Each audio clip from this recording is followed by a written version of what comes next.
Okay. So why I brought you guys here today is because I feel like it's something that is absolutely missing in in our age, especially as parents, is an understanding of how and what to value when raising your children. You know that we're in a different kind of mindset than what we were when we were kids. You know, a different lifestyle. Everything has changed. These kids don't play outside anymore. And I know my kids are a little bit older than yours. Oh, it looks like we lost Brandon. Maybe he'll come back. But I'll just keep going. You know, Yeah.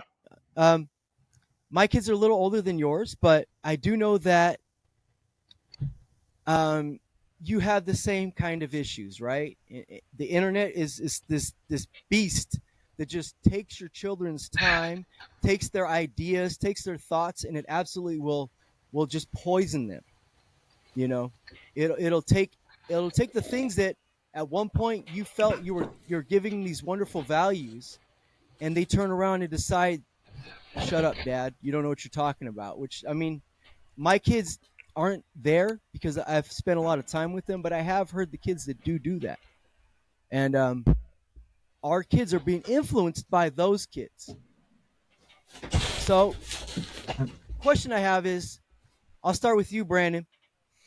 What is it that you do on the day to day to kind of monitor and kind of watch what your kid is doing on the internet? Like, how do you stop what he's doing?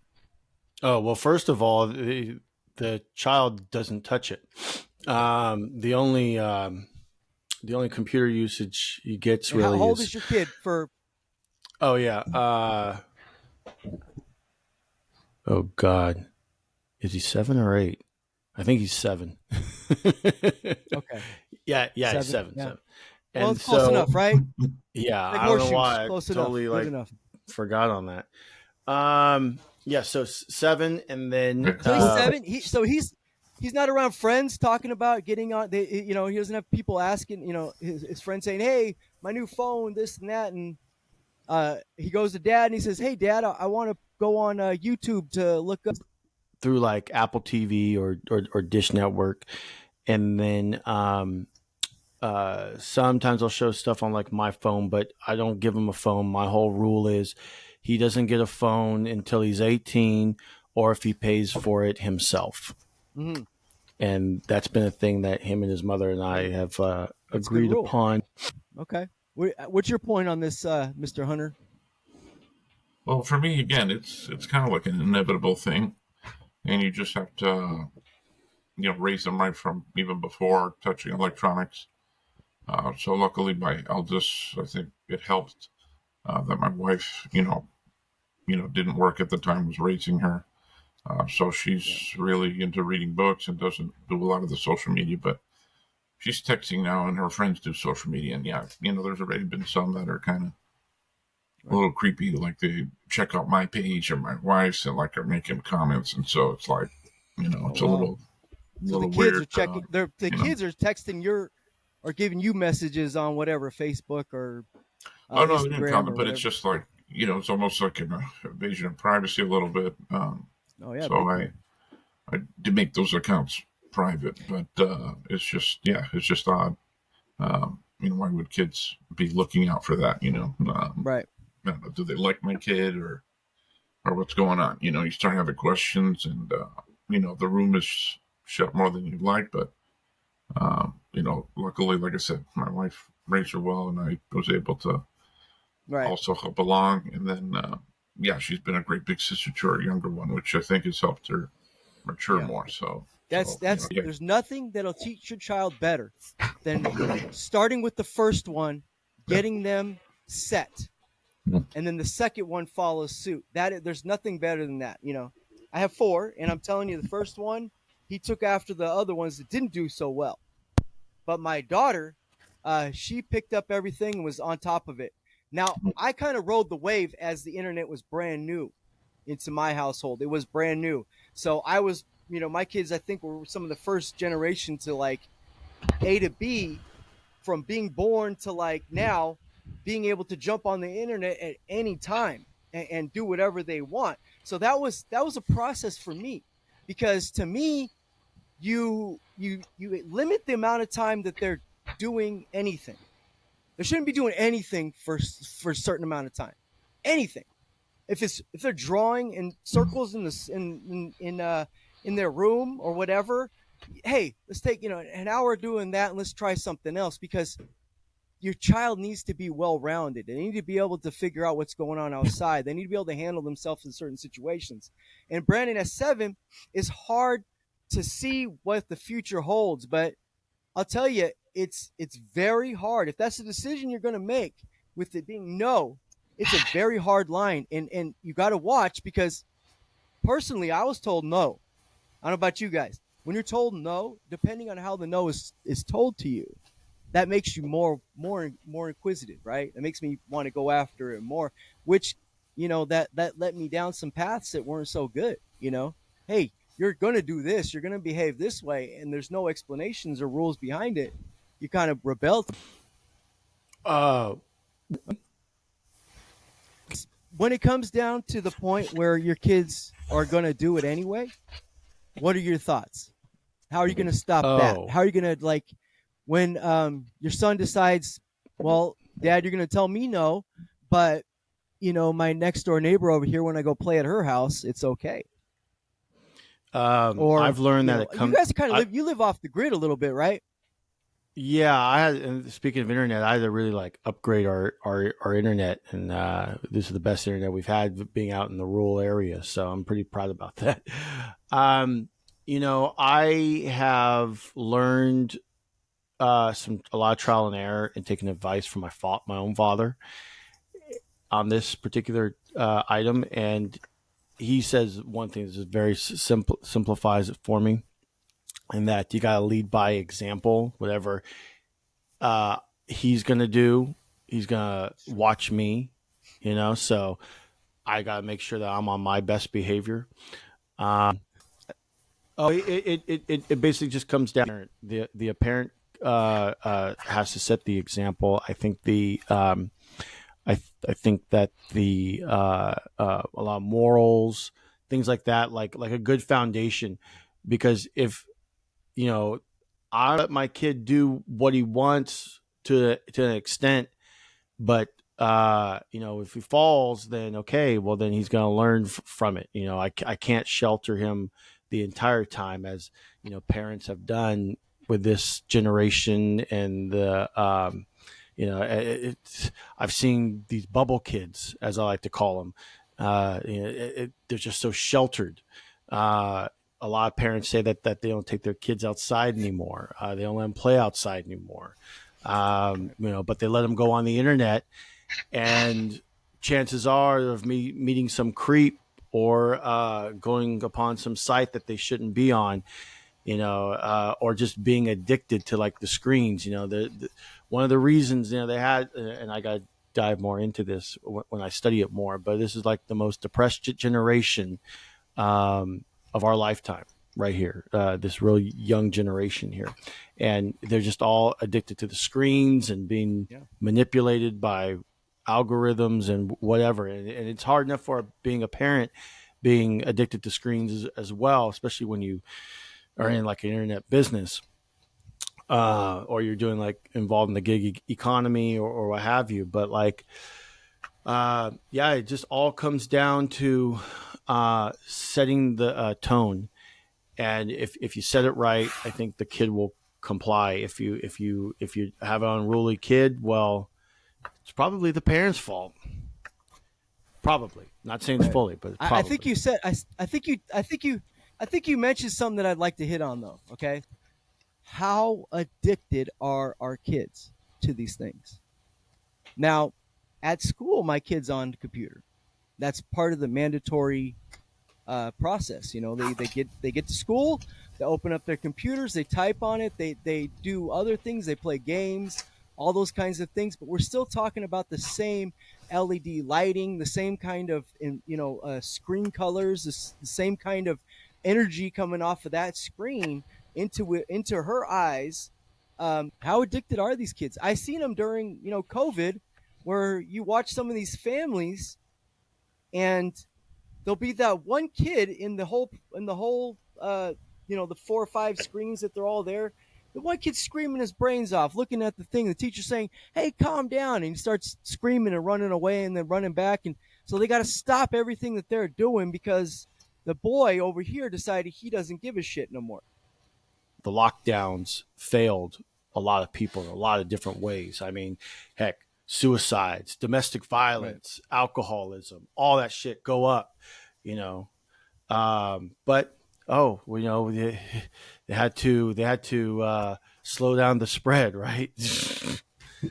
Anyway, I don't know. So, But Mr. Hunter, what do you believe as far as the addiction and the facts that these kids? I think they can't even control it at this point. I think that they almost feel like they have to do it.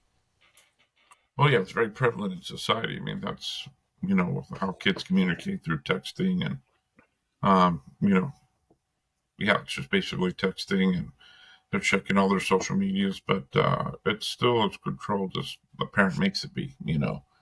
True. If you make sure you're always eating at the table, like I said, the family unit is Yep. what's so broken in this country, and that's the number one thing to fix.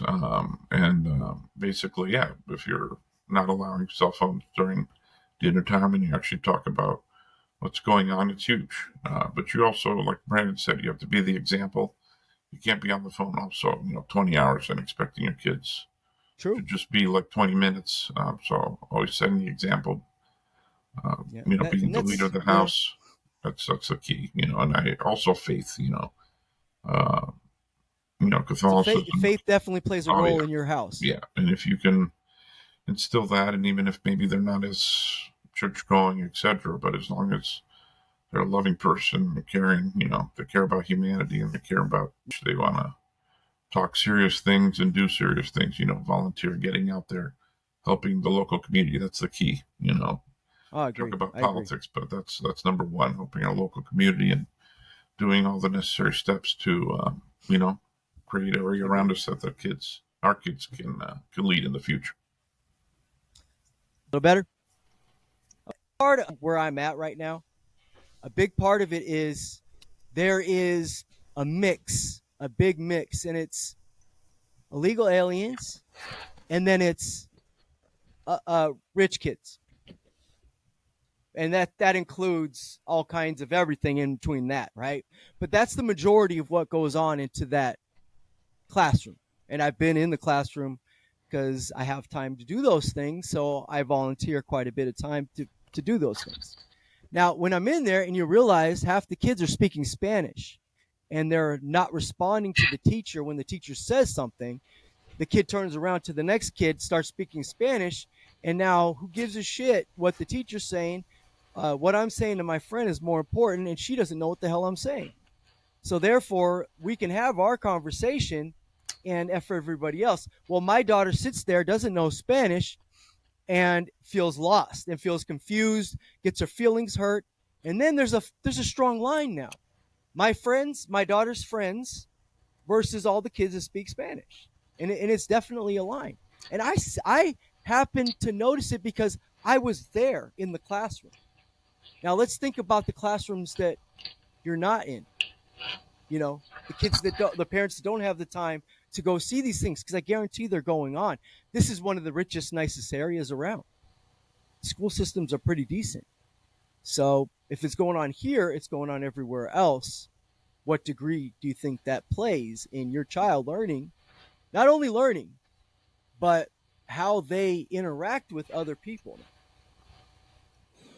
Yeah, I mean, in that case, a lot of friends, or some friends I had in Redwood City, their kids were in these, Spanish immersion classes, and be a great opportunity, hand in hand, where these kids, could help, tutor a kid if they're Spanish, and then maybe another one of that, the groups of the non-Spanish speakers can tutor kids on how to, basically simple things of English. But it's a great thing here, Yeah, the melting pot, but we still also have to have the proper training and belief and give these kids that are whatever, even white people that are lower income, some trades or some career schools that they can successfully advance in, and then maybe go to a school to get bachelor's nowadays. Because I still think everybody says why get those things, but knowledge is power. Not to sound cliche, but the more right. information we get, and it's important to be well rounded in this world.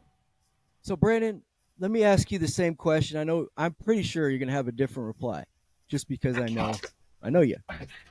And this is the question rephrased in a different way. Is it my daughter's job to go learn Spanish in order for her to be able to feel comfortable in the classroom? Well, this is the United States of America, so no. What do you think? But I'm all for learning lots of languages. Although, when you're younger, you can pick it up pretty quick, but then you might have a difficult time actually learning English, which I'm an example of because I lived abroad. I lived in Japan. So when I came back to the United States, it was a little tough for me. I was kind of like, when Nelson first got to the United States from Portugal. Right. Well, I was actually born in Rhode Island, but oh, that's right. It's still a state. That's right. Yes. But you know another lanlanguage. Yeah. You know another Right. language anyway. It was my right? brother who didn't know, and his first words were, "I like school." You like school?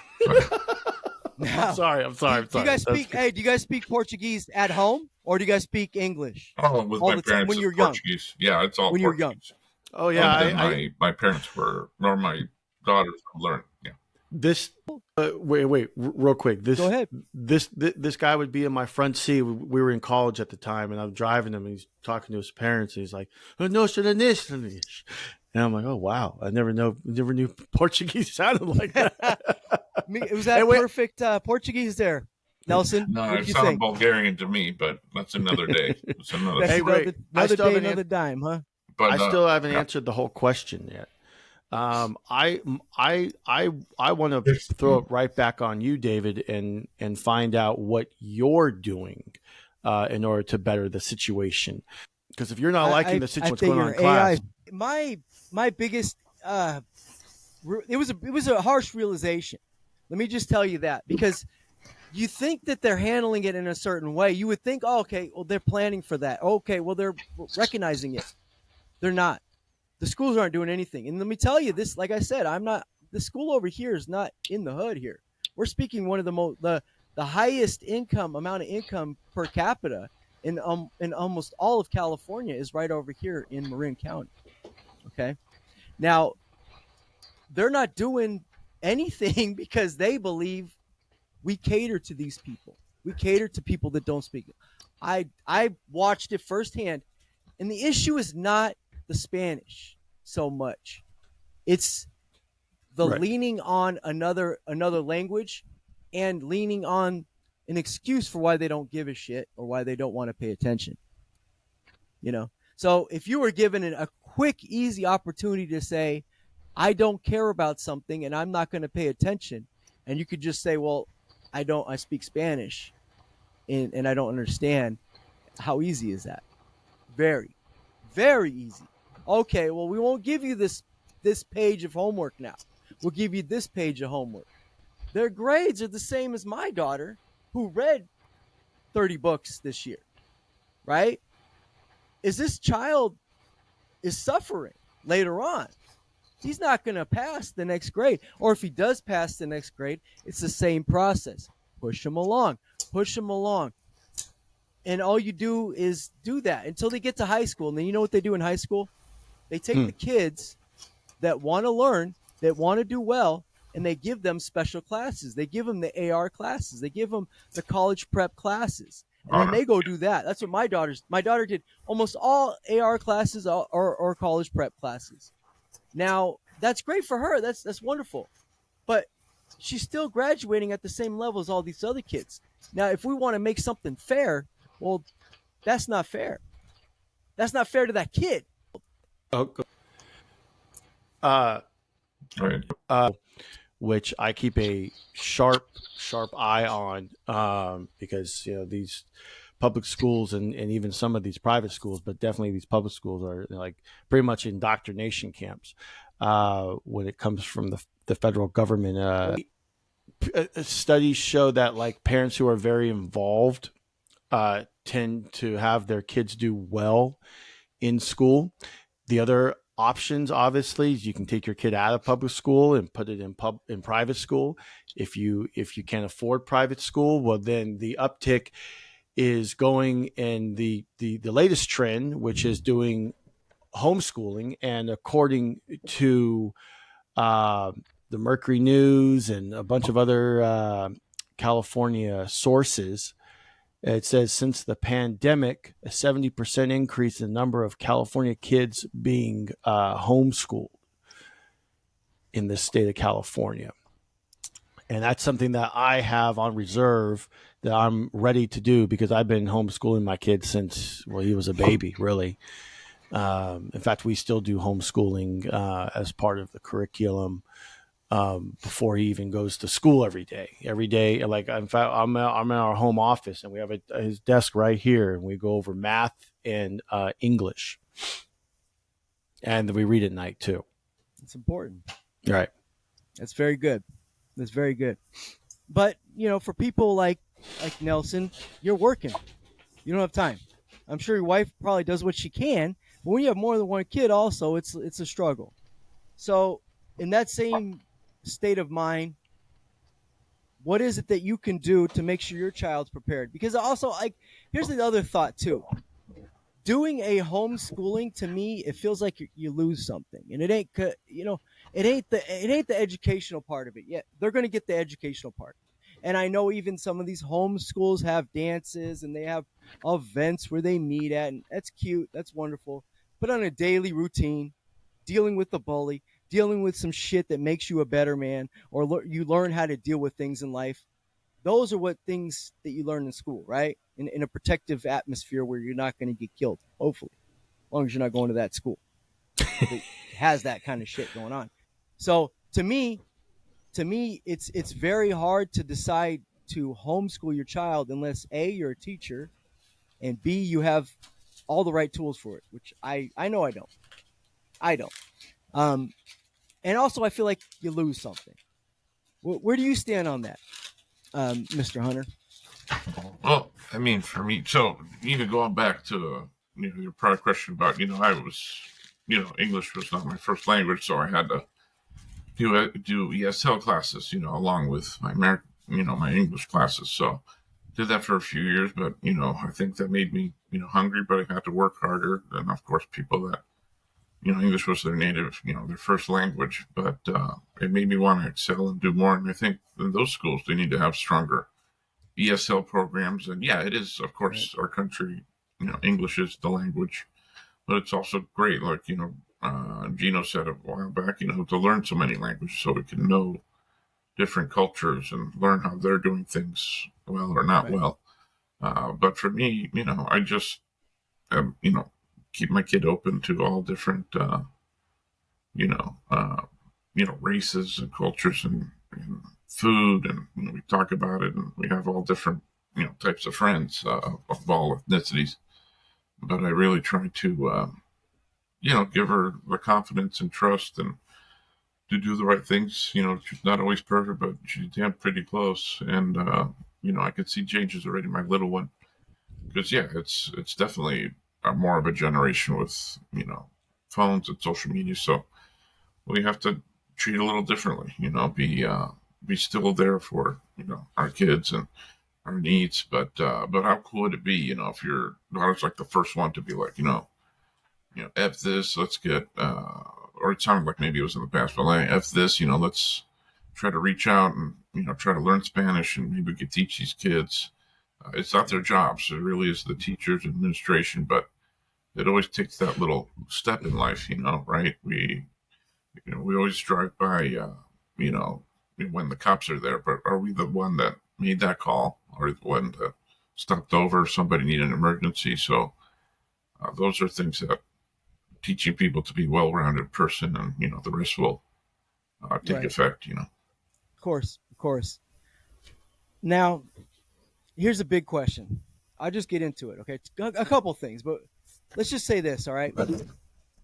Um, what kind of mentors? What kind of because you have all daughters, correct?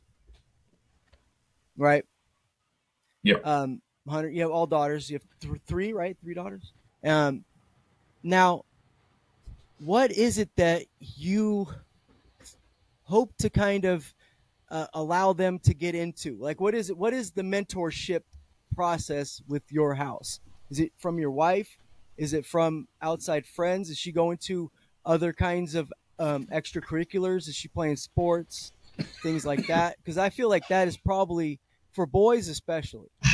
Boys, especially. You know, I've raised both now, but when you have girls and you have boys, boys need to be able to let it out. You know what I mean? Like they need to have a atmosphere where they can physically do things, and there's rewards for using your physicality in the proper way. You know what I mean? So like if you're boxing, if you're teaching them boxing, and they're acting like a wacko after the bell, they get disqualified. Now they're understanding a little bit more self control, because self control is a huge factor in life, right? Especially with a lot of these other people that are not learning those key things. What is it with you that you're doing with your daughter that you feel is preparing her for the future? Well, of course, yeah. First thing is faith, but like I said, she's not like super religious like me. But at least she knows, the Now beautiful heart of you're Jesus. do they because that's a great topic, Mhm. but do they go to church? So yeah, your own. Like Charles Barkley said, athletes, unless you really don't have a core parent at home or sibling, they really shouldn't be your role models. I mean, or a role model was my parents. And I think that's the same thing for Olivia, probably, especially, or my daughter, especially for her mom. That's who she looks up to. But then getting involved in things, and that was some of the things I desperately wanted to, but I missed them. But my daughter's been in Girl Scouts, and then That's a good. not just one, but like two things True. outside of school. Two groups outside of school, and that helped mentor. So yeah, our friend who's the Girl Scout troop leader is mentored her as well.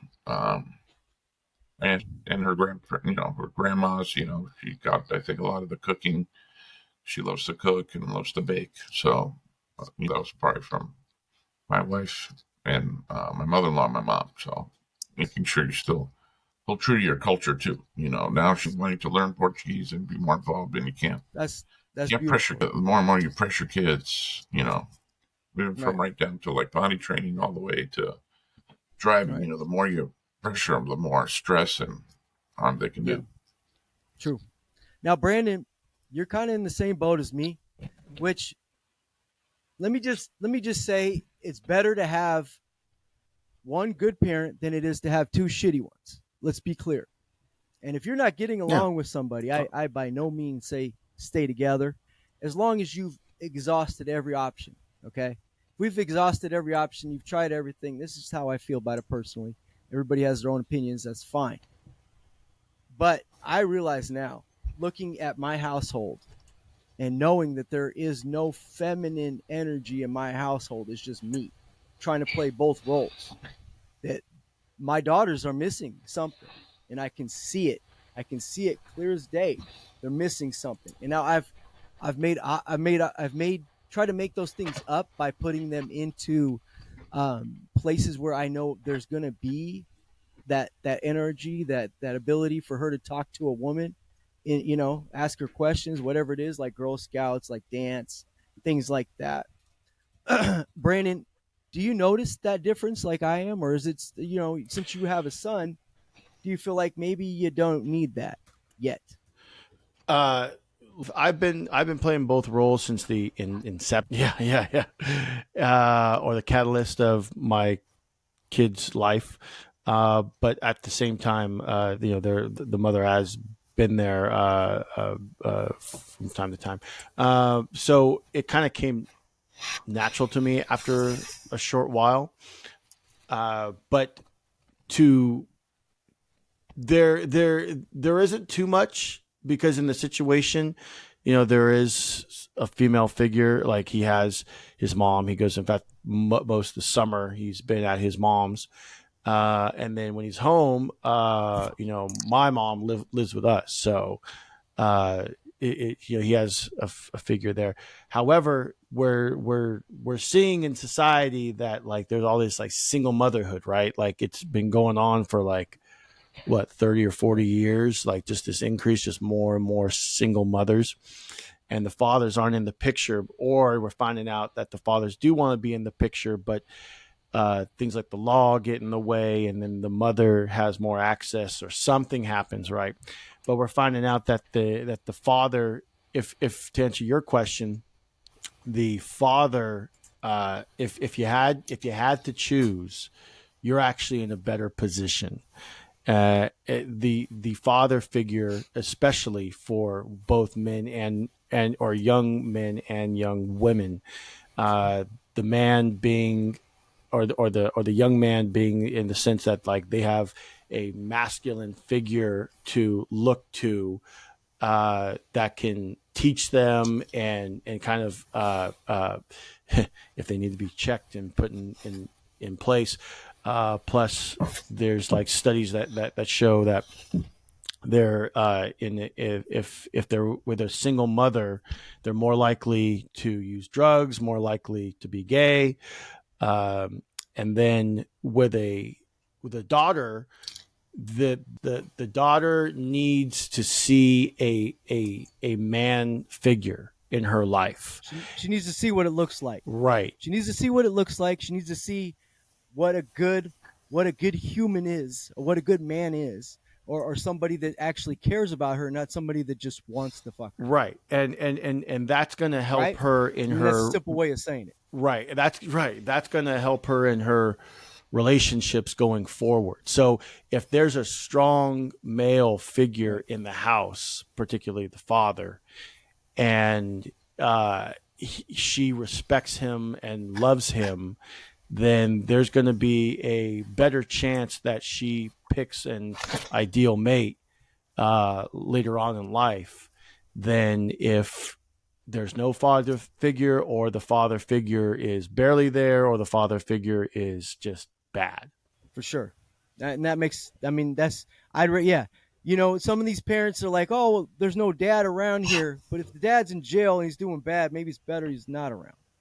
Right. Because maybe that would have been worse for your family. It could be. But if the guy's going to be a jackass, then he shouldn't be around. Right. And then if the mother's going to choose. But you still need that. You need. Right. Right. Poor decisions. Right. That's what we need to work on. We need to figure out these people that are struggling. They need to find out better decisions. How do we decide to make them? We can't make them for them. And we can't make it easy for them, because if, what's going on right now, a lot of it, to say it without saying it, is they're struggling in school. Like, let's say these Hispanic illegals that come here, and I'm not saying all of them, and I don't want to fucking generalize and have people talking shit. And they don't get taught the proper levels because they have an excuse. They don't know English. And that doesn't change the next year. It becomes worse because now they can placate it enough to every teacher to where it keeps giving them the easy way out. And if it doesn't, let's say it doesn't, well, the teacher's going to give them that C instead of that D because, oh, well, he actually tried hard. He actually did this. He actually did that. Or they placate the kid so much that they allow him to do everything in Spanish. Like, think about that for a second. The kid does his homeworks, every homework test, every homework thing in Spanish. He does his speeches at class in Spanish. The teacher gives him whatever it is in Spanish. So his tests are coming in Spanish. So when he gets done graduating high school, let's say he graduates with honors. He did really well. Everything was in Spanish. He did great. What the hell happens now when he gets out? How many jobs, which I'm sure there's some, like, let's be clear, there's some, but when there is an overload of Spanish speaking people and job availability is a hell of a lot less for somebody speaking Spanish. What happens now? What do? Well, they can't make it. Let's go on welfare. It's not an option, but that's what they've been taught. Okay? That's the steps. Their parents were on welfare. Let's go to the next one. They're on welfare. So now the mom is over there on welfare. And what happens when she gets married, Brandon? What happens when you get married and you're on welfare? Does anybody know? Well, I'll tell you.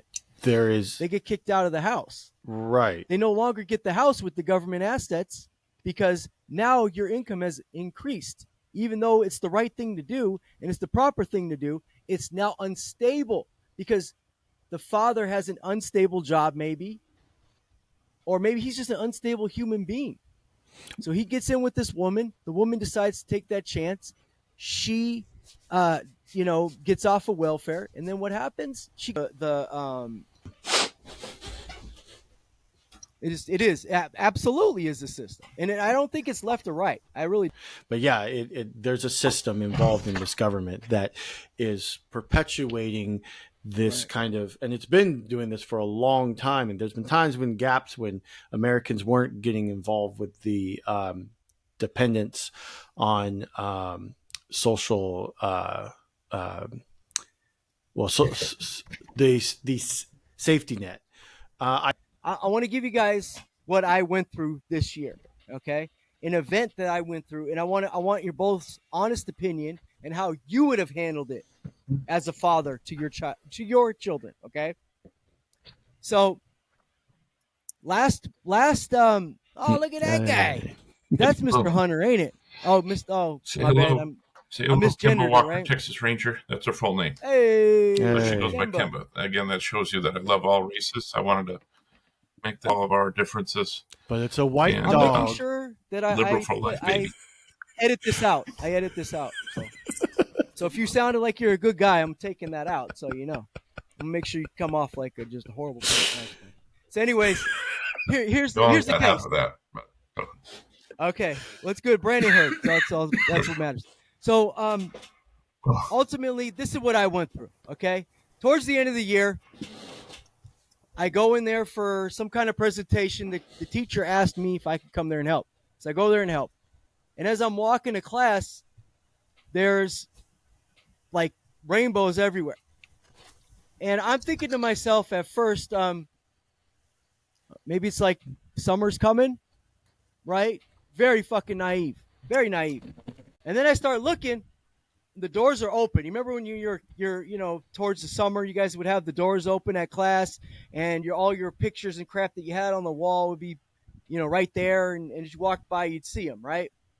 So I'm walking by, and I see this class's pictures that they had drawn, and I started looking.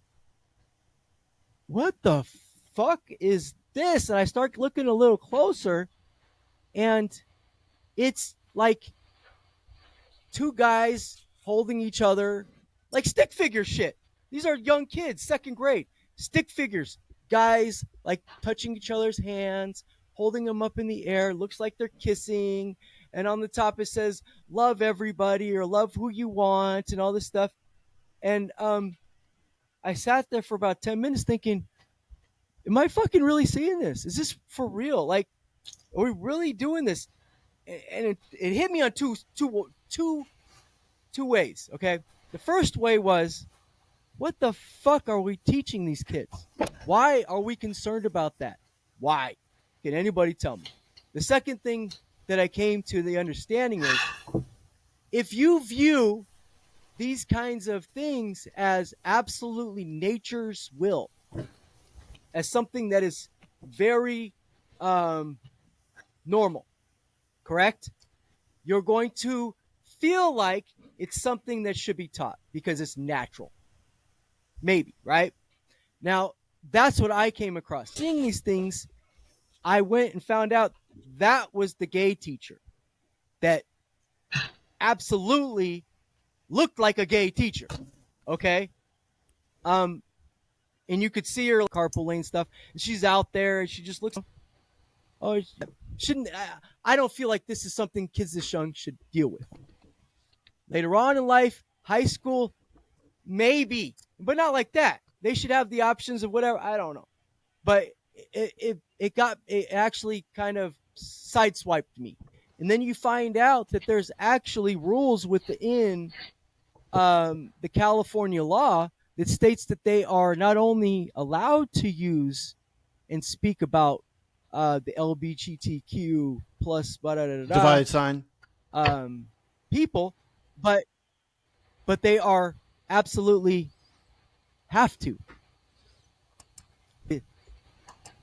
So, what are your thoughts, Hunter Nelson here? Because I think that maybe you have a different view than me or Gino. Possibly. Yeah, I mean, I definitely do in the sense, period, based on faith. I think the society is so interesting. We're so, government controls so much, yeah, I'm saying that I'm a liberal, but that's why I don't fit into the cookie cutter. Well, see, no, hold on. But let me tell you. But no, let me just say this. Let me say this, and I'll leave it after that. Okay, being that you like or are liberal does not mean that you abide by everything that comes along with the farthest left. That just means except if you're a Republican. Well, sorry. I'm sorry about that. That is how I had a little. My thought was growing up. Well, how does the money get spent? How does tax money get spent? Well, this way and that way, correct? You sure, don't. fine. You could be liberal and still have your thoughts. Anyways, I love George Michael. I do, and his other friend that just paraded around with a guitar. Listen, here it comes down to. There is too much control by the government. I'll say that. Period. Why do kids need to know anything about sex until they're 12? I mean, gay or heterosexual. I don't want my kid to see like hand holding your mom and dad, like at second grade. I don't care what it is. It's still their sexual preference and it's to be respected, but do it when it's supposed to be sex ed. But then again, that comes down to the family. I did not have any whatsoever instruction from my parents or my brother, and I mean, it still affects me on how even approaching, my wife and other things. So I think that needs to be something starting at home, through faith and having more respect for ourselves. But yeah, once and some of the people don't get this, so you'll have to go to sex ed. But at that point, yeah, I'm fine with it because I think the more you restrict people, you don't want to show that picture of stick figures. Then people, again, it's like that same thing again. When you say no, you're curious. When you say, oh no, you can't see that, you want to see it, but do it obviously with respect and politeness and reiterate again, it's a sexual preference. It's not my preference. But if they're going to stay, no, because do you think a second grader should be? I don't agree to period anything. I mean, even mommy, daddy hugging. I mean, that's what I'm saying. That's what I'm saying. Innocence, period. Yeah, let's give. So we're understanding. If they were like, oh, just the gay prides pictures and when they're 14, whatever. Yeah, but when you have two boys holding hands and stuff like that's telling you a little bit more about it than just hey, gay pride. And sometimes, yeah, we over exaggerate to appease. Like, I'll be honest, my group liberals, we try to be the peace and be of every group. Everything matters. And it's like, what about your family? Does your family matter to you? What are you doing? I have this one resident at my retired community, and basically it's sad, but his kids all don't like him because he was great to the community. He was great to his church, Boy Scouts, whatever, YMCA, but he never led them as a father at home, which led then to the mother being schizophrenic and the kids all hate him. So to me, a success in this world is being a good dad, being a good man, admitting sometimes when you're wrong. I think we all try to be this perfect parent. But I think it's important, yeah, to, I'm probably going to get a pamphlet, not from a Republican, but like Dan Quayle said it right. And even though I'm, it's crazy, is, the family unit is being destroyed. Well, at that time in the early '90s, it's nowhere near how it is now. You know, and the family liberal is fine. The family conservative is fine, but just family. You know, that's number one. If you have that in your life, whether it's, yeah, maybe it's your head football coach because you didn't have a dad, or whoever it is, these people, these role models, you got to listen to every word, be a sponge, and do better things. But yeah, I feel like, yeah, there is still too much. The government tries to control too much, and yeah, there are some groups that need help. And we need to recognize that, and education, and you know, and definitely advocating to have, you know, a lot more sports and Girl Scouts, Boy Scouts access. You know, there's no reason why you can't be all free. You know, in this country, these Right. different ways after school, uh, to be part of a team and be part of a family that way. Well, I agree with that answer about 90%. You know, um, Again, want to what I will say I say, love all races and I love all right, for sure, that's sexualities. fine. We love each other. We're I'm not brothers. PC. As, The First of all, no one's more advanced on this subject than me on this panel. Okay, I study sexuality, and I find it very well. Nelson, I'm very impressed. I think you nailed it on the head. There is a the second point is, let's get it straight. George Michael was engaging in a, as he put it, I show you yours, or I'll show you mine if you show me yours. And then that's how he got caught. And then the final thing would be it really doesn't matter about party.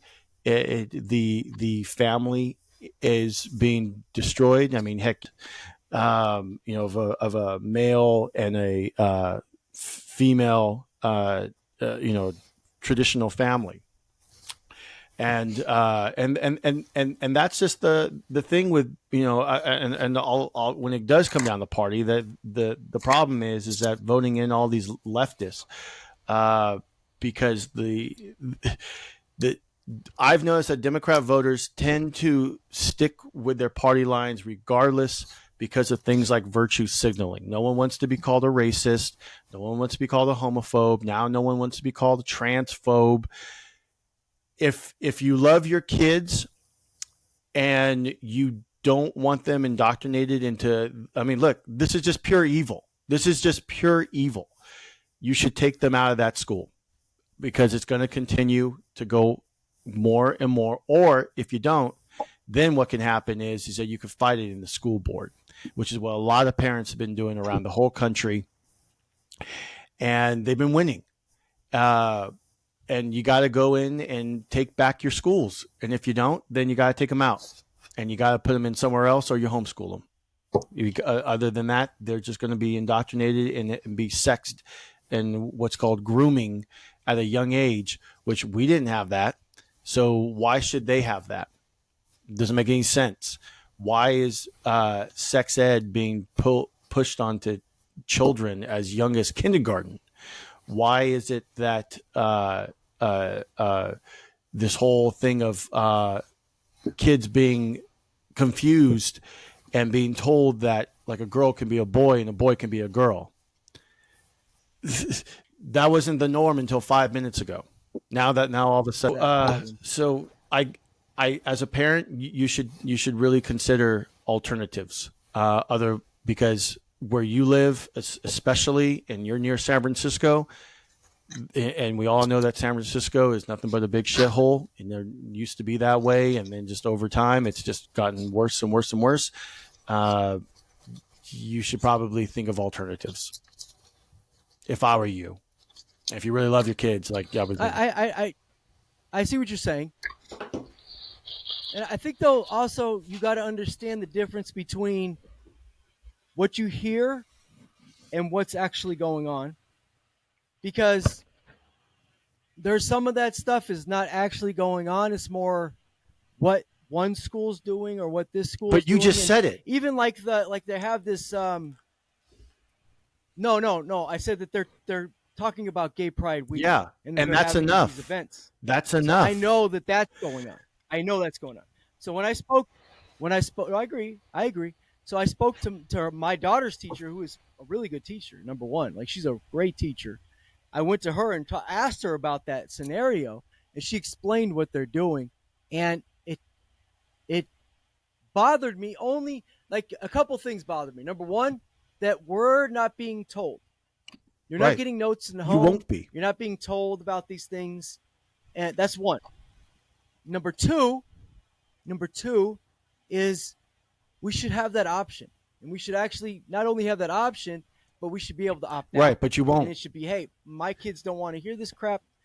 And you said yourself, it's part of the curriculum. Well, I mean, that's what we got to fight. if you know, the same thing's been happening in Temecula, California this past week, where it's a very like red conservative area, and the governor made the school board cave in and told them that they have to be teaching stuff about gay pride, Harvey Milk, which we're now apparently finding out that he sodomized little boys. Apparently, I didn't know that. But you know, it's you a got to fight make sure down before you say something that you actually have references and I got can back fact it check up. that. Yeah, you got to fact check these things before we just spit them Yeah. out. But No, I'm serious, because that's something that it's hard. Brandon, there's so hey, much. I've been fact checking information. You can't everything just- here. It's I've been confusing. I resource everything, but the point is, if it, this is all going back to the original portion of the conversation, you got to be involved. If I mean, look, the same thing happened to me. The same situation happened to me when my kid was in preschool, and because of all this stuff that's been going on in these schools lately, I took a stance or I took a, not a stance, but an inquiry into what was going on with the curriculum. And then turns out it was just colors, and they're just learning about colors and nothing to do with gay shit.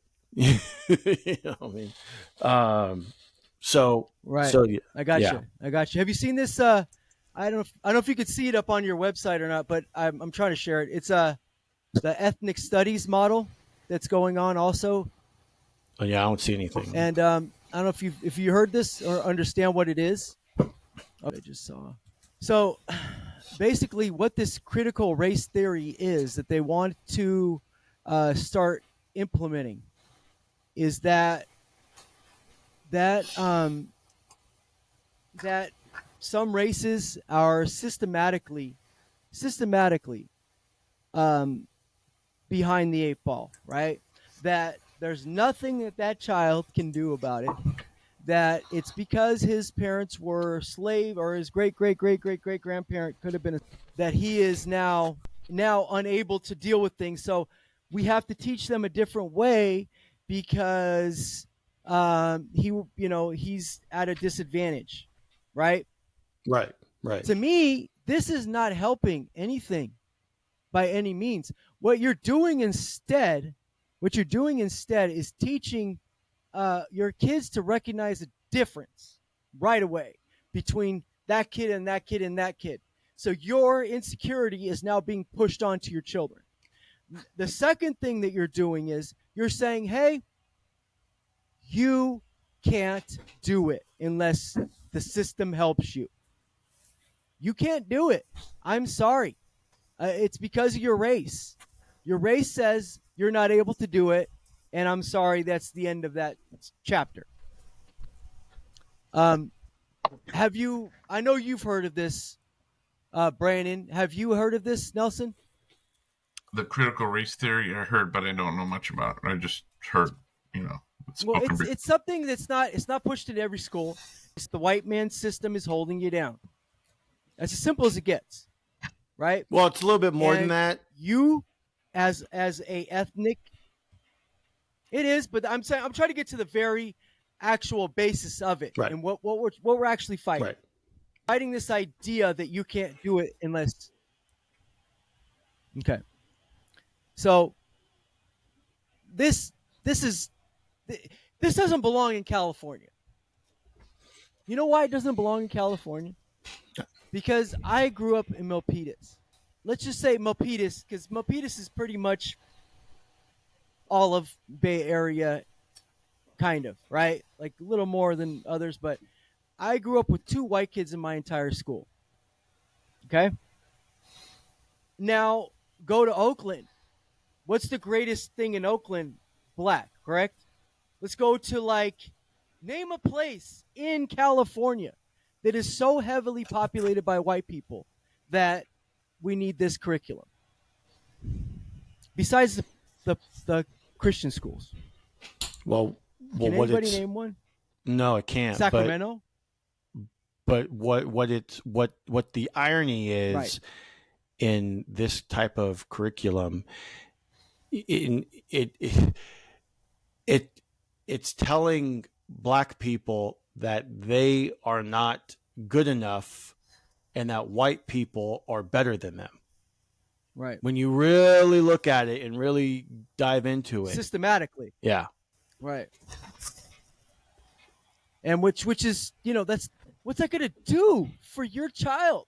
If you tell my child because she is white that she is now no longer able to become president of the United States or become rich, she's not going to make money in life, she's not going to be successful because her skin color, fuck you.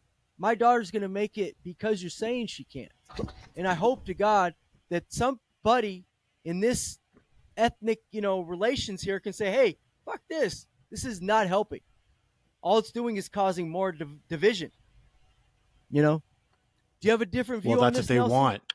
Well, I'm actually looking for Morgan Freeman had such an amazing quote about just race and everything. It's Yeah, he said don't talk about it. I get being a liberal, everything. I believe in all ethnicities, but No, you can play devil's advocate. I want to hear racists talk too much about. I agree. If you say, and Be the damn mayor it, I of can't your- find his damn quote now, but it was such a great quote. You know- should be that based he on wrote. merit. And I'm trying to look for it. So, You know what's crazy about this whole race thing? If when you look out to the people who are really pushing this stuff, it's typically white liberals, and in particular white women. For some reason, maybe it's the emotional side of things. We've let women take over the narrative that men are toxic, and this whole toxic masculinity thing. It's even seeped into the black community really hard. Yeah. And it needs to stop. It needs to because stop. They don't have Men- fathers raising these sons, Right. Men need to come back together and be actually, men. here it is. So here's the quote. It Either- says race, about Morgan. It said making it a bigger issue than it needs to be is the problem here. So I think we need to understand, and that was one of the most funniest offensive comedians that I've seen is Doug Stanhope. But he talked about this. It's like we all often too just fall into our culture, well, you're Irish, so you're supposed to drink. You're Portuguese, so you're supposed to cheat on women. Shit like that. Things that are just who you are. I don't have to be, this person because I'm Portuguese. It's the same thing with blacks and all these other cultures. You don't have to be. Well, blue the collar. biggest thing that we all have in the same is we're all American. If you go to another country and you start speaking, because you do speak Portuguese probably pretty damn good, I imagine. But most people, when they go to another country, the first thing the person asks you as soon as you get there are you American? Yeah. Guess what? That's what the fuck we are. And we so want to divide each other so much, probably because our traditions aren't as deep. Maybe we don't have a lot of history, whatever it is. But we're all fucking Americans. And as soon as we can learn that lesson, the better our lives are going to be, the better everybody's life's going to be. I'll say this over, we have to all have thicker skin to survive in this world. And I think that comes from confidence, our parents building us up, and sometimes giving us, a stern lesson, a hard lesson. There have been many times I've been humbled, even as a 42-year-old man, of things that I could have done better today. And I think it's just still families, respect, faith. Those are what carry our country, and knowing that we're not as worse or off as other places. We've still come a long way and are accepting more people. But the more like Dave Chappelle said, the more you push it down your throat, the more harmful it will be for the cause. And there you have it. 100%. Need to have the education to make me feel bad because somebody else made you feel bad. Hey, that's Hey, it's one. Guys, listen, it's 1 o'clock. So I want to end this on. This is usually how I'm going to start doing it later on. But I could see the reflection of your Bumble date right there waiting for you. So you want to get it stepping. She's not very pretty, but she's here. How about that? But no, seriously, I want to end it on a story. Okay, I want you to tell me a quick story about a piece of wisdom that you want to pass on. So let's start off with a Gino quick story that you want to pass on, because there's my channel is called Story Nexus. Oh, okay. Story. Can you give me more like what you're looking for, because I don't know like where to begin. Yeah. Okay. So here's a quick one. All right. It's about the Black Rose Indians. All right. So the Black Rose Indians are sitting around a campfire, and as they're sitting around the campfire, they have all these other nations that are sitting there, and they're telling their story about how they came out of the cave, right? And as they came out of the cave, what they experienced, right? So the first Indian comes up and he tells his story about coming out of the cave, and everybody claps, and they say, "That's a beautiful story. That is just, I love that. I really like that." Then they go on to the next Indian, and they tell the next Indian, "Hey, tell your story." And they tell their story, and everybody claps, and they go, "What a beautiful story." And then they go to the Christian Indian, and they say, "Hey," they get up, they tell their story about Adam and Eve, and they all clap, and they say, "What a beautiful story." And they go to move on, and the Indian says, "No more moving on. That's it. That's the end right there. That's all. You can't move on from that." That's my piece of wisdom is, hey, everybody has their own stories in life. Allow them to have them. Go ahead, Hunter or Gino. Okay. Yeah, I don't know. You want to go, Gino? Sure. I like to leave on this quote that is relevant to this conversation, and the quote is, "Hard times create strong men. Strong men create good times. Good times create weak men. And weak men create hard times." And that was by G. Michael Hopf from Those Who Remain. That's what. Yeah, he said it recently, so that's why I remember hearing it. But I didn't know that was a quote from somebody else, and that makes such perfect sense, don't it? Especially right now, we're creating weak men, and we're going through a lot of hardships. I'm basically trying to understand. There I was growing. So, anyways, I did that, but but there was that cousin, who I looked up to, and I could tell the whole night he was kind of embarrassed. And I remember one of his ghetto friends, kind of was laughing a little bit at me, and he said, "Man, is this for real? Is this your cousin for reals?" And he said no. I learned very well at that point. It's like, there is nobody higher, nobody I should be role model devoting to other than, God and my family.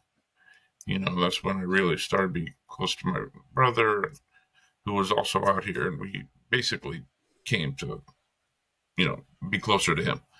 Like, we were a close family, and then my dad, but it just shows us again, like, whatever that thing we look up high to, whether it's technology or podcasts or money or all this and that, it could just fall flat in your face. It's not going to be your end all and your be all. I mean, that's your family. That's God. And that was a prime example of God teaching me. It's like, there's nobody above me.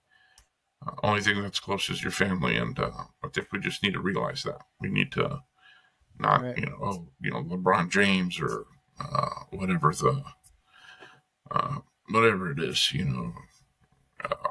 Christian McCaffrey. Nobody is above God, and as important as our family. And that's period. Actually, throwing it back to you, Dave, it was funny. When I was a kid, I read this. I used to love always autobiographies. I still do, of athletes, and one of the first ones I remember reading was Gale Sayers. The iconic Sweden. Yep. Bears running back. Yep. Punt and kickoff return.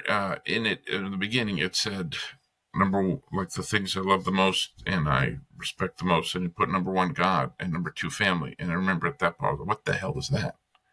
How do you not put your family before God? And it took me a long time to kind of learn.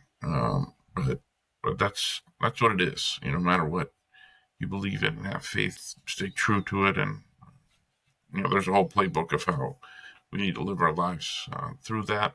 Doesn't say it's always perfect. As I said, again, I'm accepting of all sexualities, and that's not something per se in the Bible, but that's just something for my humanity and my heart, that God gave, and that's just what I believe in.